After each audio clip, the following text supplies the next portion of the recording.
They thought the worst was over. After the first wave of strikes tore through their positions, the surviving fighters scattered, fleeing on foot into the rough, unforgiving terrain of northeast Nigeria's Jilli axis, trying to disappear before the jets returned. They were wrong.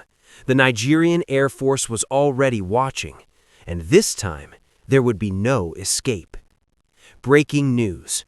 On April 11, 2026, the air component of Operation Hideouts executed precision follow-up mop-up airstrikes on identified terrorist locations within the Jilli axis of Borno State in northeast Nigeria. According to a statement by Air Commodore Ehiman Ejodame, Director of Public Relations and Information at the headquarters of the Nigerian Air Force, the mission was conducted as part of a coordinated air-ground integration operation alongside the Nigerian Army, following an earlier successful engagement that had already decimated terrorist positions in the area.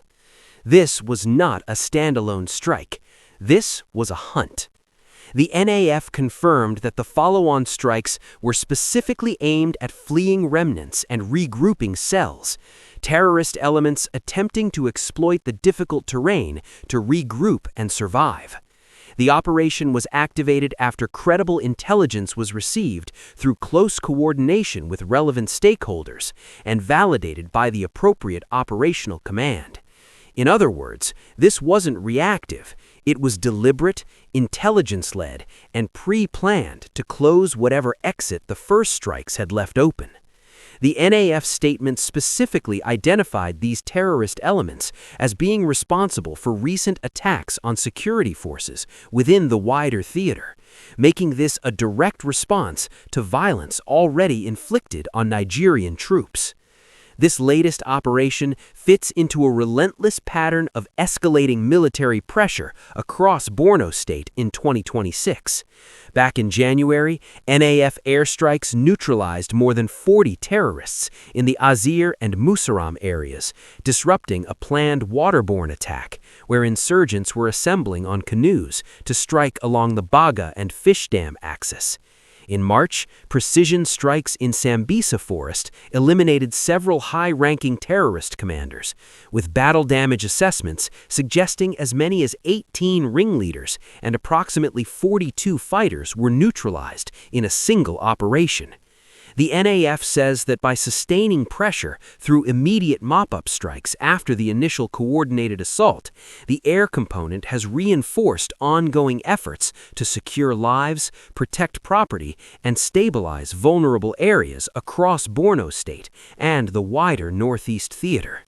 Chief of the Air Staff, Air Marshal Sunday Aneke, has been unequivocal. The Nigerian Air Force will sustain pressure until terrorist networks are completely dismantled. But here is the question that no military statement answers, and the one that matters most to the millions of civilians still living in Borno. How close are they really to the end?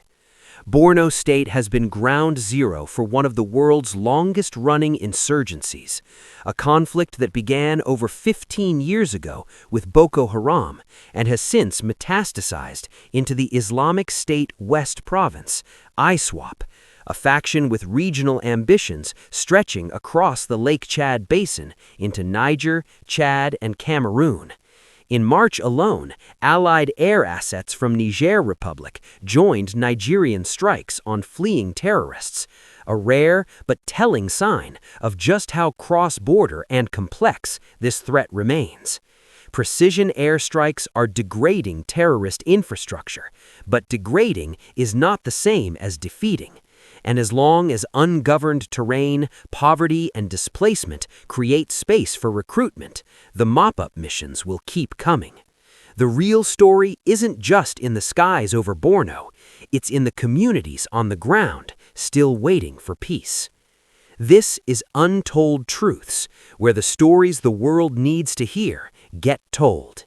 If this story moved you, drop your thoughts in the comments. Subscribe now so you never miss a breaking story. The truth doesn't wait, and neither do we.